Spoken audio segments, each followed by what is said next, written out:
다 함께 찬송가 425장, 구 찬송가는 217장입니다.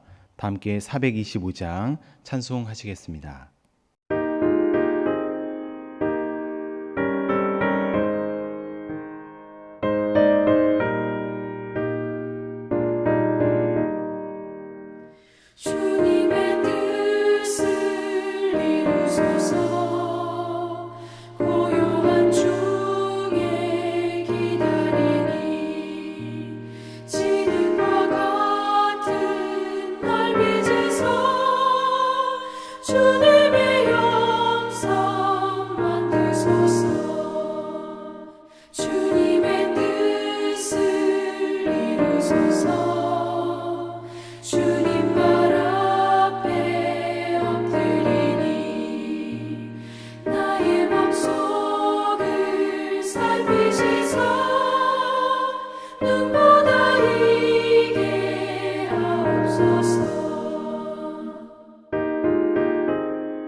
주님의 뜻을 이루소서. 병들어 몸이 피곤할 때 권능의 손을 내게 펴서 강건케 하여 주옵소서. 주님의 뜻을 이루소서.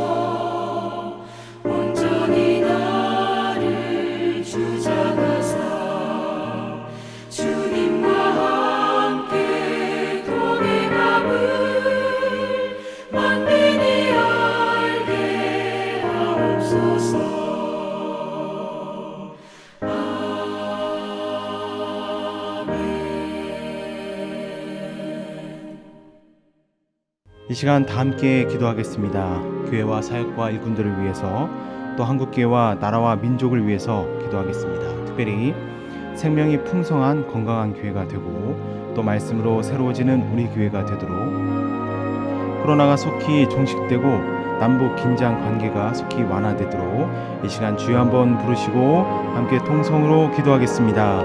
주여! 하나님 아버지, 이 시간 우리의 기도에 응답하여 주옵소서. 우리에게 공의를 베풀어 주시고 하나님의 능력을 허락하여 주시옵소서. 이 시간 우리 교회와 사역과 일꾼들을 위해서 기도합니다.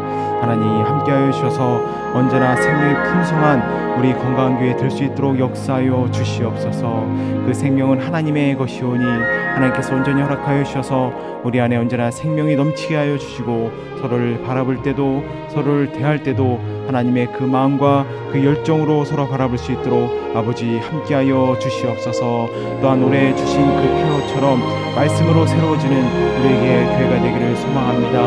하나님, 주님의 말씀이 우리 가운데 온전히 임하게 하여 주시고 그 말씀으로 온전히 세워지며 조금씩 변화되어가고 성숙되어가는 우리 모두가 되게 하여 주시옵소서. 두 분 원로 목사님 계십니다. 언제나 함께하여 주셔서 강건케 하여 주시고 주님께서 허락하시는 그 순간까지 그 삶을 온전히 감당할 수 있도록 하나님 역사하여 주시옵소서. 담임 목사님을 붙잡아 주셔서 올해 주신 모든 그런 목회 비전 붙잡고 나갈 때 하나님 온전히 이루어 주시고 하나님의 살아계심을 나타내 보여 주시옵소서. 모든 일을 감당할 때 성령이 주시는 힘으로 능히 감당하며 하나님의 살아계심을 증거 나타낼 수 있도록 아버지 함께하여 주시옵소서. 우리 모든 교역자들과 제자들과 일꾼들을 또한 붙잡아 주셔서 하나님께 주시는 그 성령의 힘으로 온전히 충성스럽게 감당하며 올해 주신 목회 비전 온전히 이루어갈 수 있도록 아버지 함께하여 주시옵소서. 코로나 인하여서 참 모이기가 어려운 가운데 있습니다. 하나님 불쌍히 여기셔서 삶 가운데 온전히 세워지는 우리가 되게 하여 주시옵소서. 하나님 또한 코로나 주님께서 붙잡아 주시고 불쌍히 여기셔서 속히 종식될 수 있도록 도와주시고 아파하는 모든 이들 위로하여 주시고 아버지 수고하는 모든 이들에게 힘을 더하여 주셔서 속히 이 어려움이 지나갈 수 있도록 아버지 함께하여 주시옵소서. 남북관계가 긴장 속에 있습니다. 하나님 주님께서 불쌍히 여기셔서 그 모든 오해와 갈등들을 해결하여 주시고 다시 한번 아버지 평화 가운데 온전히 나갈 수 있도록 도와주시옵소서. 남과 북이 온전히 주님의 은혜 가운데 평화통일을 공통히 이룰 수 있도록 아버지 역사하여 주시옵소서. 우리나라도 기억하여 주셔서 모든 정치 지도자들에게 능력 주시고 온전히 하나님 마음으로 감당할 수 있도록 역사하여 주시옵소서. 모든 것 주님 부탁드리오며 감사하며 사랑의 하나님 예수님의 이름으로 기도드립니다. 아멘. 이 시간 하나님께서 우리에게 주시는 말씀은 요한계시록 10장 8절에서 11절까지의 말씀입니다. 신약성경 408면에 기록되어 있습니다. 요한계시록 10장 8절에서 11절까지의 말씀을 교독합니다. 하늘에서 나서 내게 들리던 음성이 또 내게 말하여 이르되 내가 가서 바다와 땅을 밟고 서 있는 천사의 손에 펴 놓인 두루마리를 가지라 하기로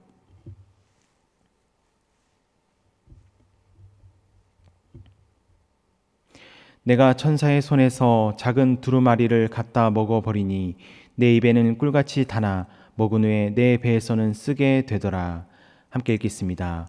그가 내게 말하기를 내가 많은 백성과 나라와 방언과 임금에게 다시 예언하여라 하리라 하더라. 아멘. 우리가 어제 새벽에 함께 다루었던 내용은 요한계시록을 바르게 이해하는 그 열쇠는 어디에 있다? 막간, 곧 삽입 부분에 있다. 재앙 자체에 있는 것이 아니라 그 사이사이에 있는 희망의 메시지에 있다 하는 사실을 함께 살펴보았습니다.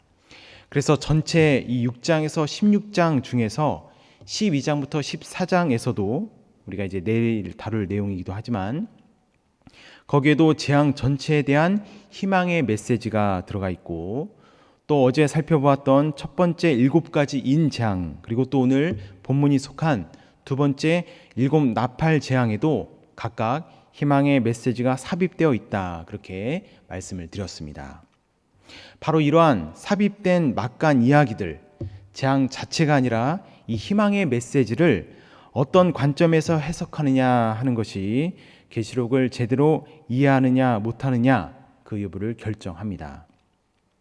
또 이 희망의 메시지가 들어가 있기 때문에 요한계시록의 말씀이 우리 성도들에게 마치 어떤 무서운 공포 영화처럼 다가오는 것이 아니라 사랑의 음성과 구원에 대한 감격으로 다가옵니다.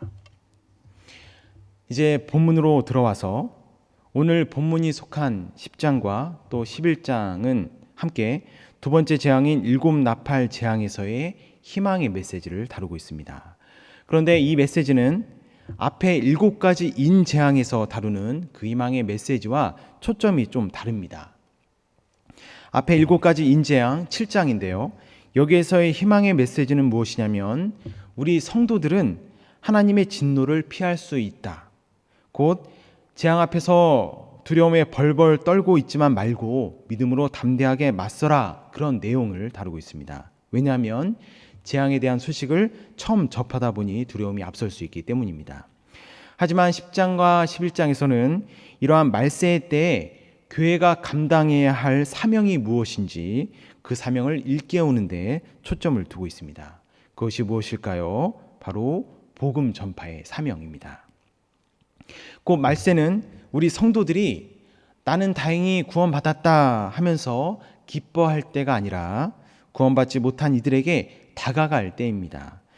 마치 지금 코로나의 때가 우리가 가진 것을 지키는 것에만 급급할 때가 아니라 더욱더 사람들에게 다가가서 그들에게 희망의 메시지를 전하고 그들의 절망감과 아픔을 함께 짊어지고 나아가야 할 때인 것과 같습니다.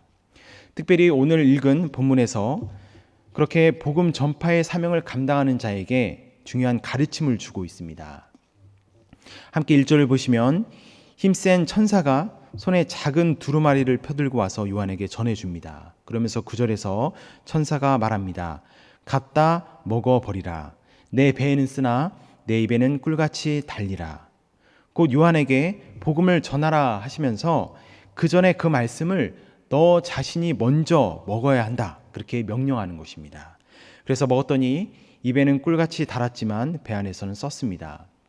이 말씀에서 우리는 세 가지 의미를 발견할 수 있습니다. 그것은 복음을 전하는 자가 취해야 하는 태도이면서 동시에 복음을 전할 때 우리가 현장에서 당하는 경험이기도 하고 또 그러함에도 하나님께서 계속해서 우리에게 주시는 위로의 말씀이기도 합니다.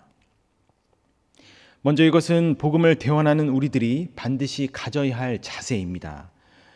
우리가 하나님의 말씀을 어떠한 모습으로든 설교든 간증이든 전도든 그렇게 하나님의 말씀을 전하고자 한다면 전하는 내가 먼저 그 말씀을 먹어야 합니다. 내 안에서 잘 소화시키고 그리고 나서 내가 만난 그 하나님, 내가 전인격으로 묵상하고 씨름한 그 말씀을 전하는 것이죠. 왜냐하면 우리는 지식이나 정보를 전달하는 사람이 아니라 생명의 말씀, 곧 우리의 몸과 마음과 영혼 안에서 살아 역사하시는 말씀을 전하는 자이기 때문입니다. 따라서 갖다 먹어버리라, 이 말씀은 복음 전파의 사명을 가진 우리 모두에게 하나님께서 먼저 요구하시는 가장 기본적인 자세입니다. 동시에 이것은 복음을 전할 때 우리가 현장에서 당하는 경험이기도 합니다. 여러분, 우리가 복음을 처음 받아들였을 때를 한번 생각해 보십시오. 그 순간의 기쁨이 굉장하고 감격스럽지 않았습니까? 실제로 목회자나 어떤 선교사로 결단하시는 분들도 그 중에 많은 경우에 처음 받은 은혜 때문에 너무 감격스럽고 감사해서 결단하신 분들이 굉장히 많습니다. 그런데 막상 목회 현장 그리고 선교 현장에 가보면 어떨까요? 그때부터 전혀 생각지도 못한 일들을 겪기 시작합니다. 사소한 것으로 오해받고 또 미움받고 또 잘해줬는데 도리어 이용당하거나 누군가에게 잘해준 그것 때문에 또 다른 누군가의 서운하다는 말을 들어야 하고 또 우리가 예수님을 믿고 나니까 모두가 천사처럼 변했습니까? 그렇지 않죠.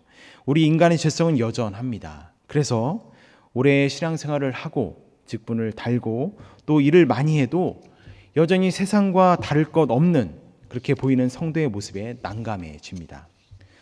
스스로도 그렇습니다. 이제 좀 성숙했겠지 싶지만 직분이 우리를 바꿔주는 것은 아니죠. 여전히 죄인 그대로인 스스로의 모습을 보면서도 절망할 때가 있습니다.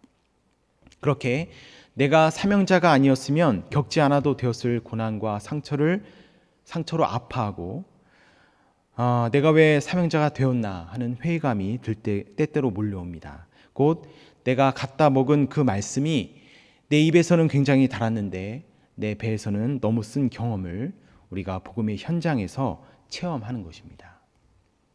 하지만 그러함에도 입에 단 그 말씀이 여전히 우리에게 희망이 된다고 말씀하십니다. 그렇게 현장이 고통스럽고 녹록지 않아도 하나님께서 계속해서 우리 영혼에 꿀송이처럼 단 말씀을 먹여주시겠다고 말씀하십니다. 사역의 현장에서 복음 전파의 자리에서 우리가 무너지지 않고 다시 일어설 수 있는 힘이 무엇입니까? 그것은 사람의 힘도 아니고 어떤 물질의 힘도 아니라 오직 하나님의 말씀이지 않습니까? 그래서 시편 19편 10절의 말씀, 금 곧 많은 순금보다 더 사모할 것이며 꿀과 송이꿀보다 더 달도다. 그렇게 꿀송이보다 더 단 그 말씀을 계속해서 읽고 먹고 마음에 품는 것이 우리가 승리하는 비결이라고 말씀하십니다. 오늘 말씀을 통해서 말세를 살아가는 우리들에게 영원한 사명이 있음을 다시 한번 기억하는 이 시간이 되었으면 좋겠습니다. 오늘 주신 말씀이 우리들에게 한편으로는 경각심을 불러일으키는 말씀이고 또 한편으로는 위로의 말씀이 되기를 소망합니다. 우리는 모두 복음의 증인이 되어야 합니다. 하지만 그 입술로 우리는 지금 무슨 말들을 하고 있습니까? 우리의 입술이 복음을 증거하는 입술이 될 때에만 오늘 본문의 말씀도 나에게 의미가 있습니다. 내 배에서 쓰다고 현장이 너무 감당하기 어렵다고 그렇게 요나처럼 물러서는 우리가 아니라 나에게 맡겨주신 복음 전파의 사명을 끝까지 완수하는 우리 모두가 되기를 소망합니다. 그리고 그 사명을 감당한 힘은 어디에 있습니까? 온전히 말씀 안에 있습니다. 최근 제가 가장 많이 하는 씨름이 있는데 그것은 왜 우리 안에서 하나님이 자꾸 잘 보이지 않는 걸까 하는 것입니다. 그 고민에 대해 하나님께서 개인적으로 주시는 깨달음은 기본으로 돌아가라입니다. 우리가 코로나 때문에 우울한 것일 수도 있고 자꾸 나태해져 가는 모습에 스스로 자책도 되지만 핵심은 어디에 있습니까? 그것은 바로 기본으로 돌아가는 것입니다. 그것을 깨닫게 하시는 것입니다. 그것은 형식으로 돌아가는 것이 아니라 내용이 본질로 돌아가는 것이죠. 아니, 오히려 형식 때문에 그동안 놓치고 있던 본질로 우리가 돌아가는 것입니다. 그동안 말씀을 몇 번 읽었느니 몇 번 썼느니 그런 걸로 경쟁하느라 놓치고 있었던 말씀의 감격으로 돌아가고, 습관처럼 하던 기도 안에서 하나님과의 잔잔한 관계도 다시 회복하고, 명령 때문이 아니라 사랑 때문에 전하고 나눠주는 순수함도 좀 회복하고, 그렇게 기본으로 다시 돌아가는 것입니다. 오늘 주신 말씀을 기억하면서 그렇게 결단하며 나아가는 이 시간이 되기를 간절히 축원합니다. 함께 기도하겠습니다. 사랑의 하나님, 이 시간 우리가 가진 사명을 다시금 기억나게 하시니 감사합니다. 말세의 때를 두려움과 걱정으로 보내지 않고 사명자로서 온전히 살아가게 하여 주옵소서. 기본으로 다시 돌아가 말씀과 기도와 삶 가운데 하나님과 순수하게 동행하는 우리 모두가 되게 하여 주옵소서. 이 시간 드리는 예물을 하나님께서 흠양하여 주시고, 이 예물이 쓰이는 곳마다 예수님의 십자가가 또한 전해져서 이 시대 가운데 참 진리가 드러나게 하여 주옵소서. 이 새벽 수고한 이들을 기억하여 주시고, 예배를 사모하는 마음으로 새벽을 깨운 모든 이들에게 예배하신 은혜로 가득히 채워 주옵소서. 오늘 하루도 주님께 온전히 부탁드리며 예수 그리스도의 이름으로 기도드립니다. 아멘. 하늘에 계신 우리 아버지, 아버지의 이름을 거룩하게 하시며 아버지의 나라가 오게 하시며 아버지의 뜻이 하늘에서와 같이 땅에서도 이루어지게 하소서. 오늘 우리에게 일용할 양식을 주시고 우리가 우리에게 잘못한 사람을 용서하여 준 것 같이 우리 죄를 용서하여 주시고 우리를 시험에 빠지지 않게 하시고 악에서 구하소서. 나라와 권능과 영광이 영원히 아버지의 것입니다. 아멘.